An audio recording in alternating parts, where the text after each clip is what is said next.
Mae'n iawn os ti'n teimlo fel ti dy hun. Y jig-so a'r chwâl a ti'n nabod y llun.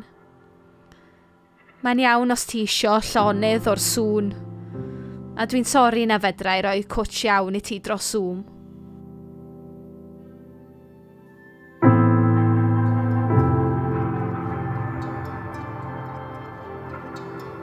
Mae'n iawn os nad wyt ti'n teimlo'n ddigon cry, a'n methu gweld pwrpas i'r dyddiau di.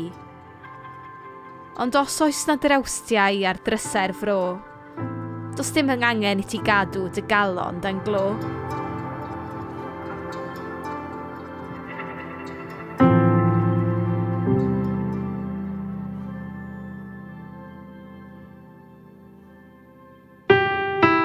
Nid ynysoedd heb bontydd yr un i fod, ond eglwys o bobl yn uno i roi clod i'r un sy'n ein cynnal, a rhannu mewn cariad, ein heiddo, gweddiau, galaru a dathliad.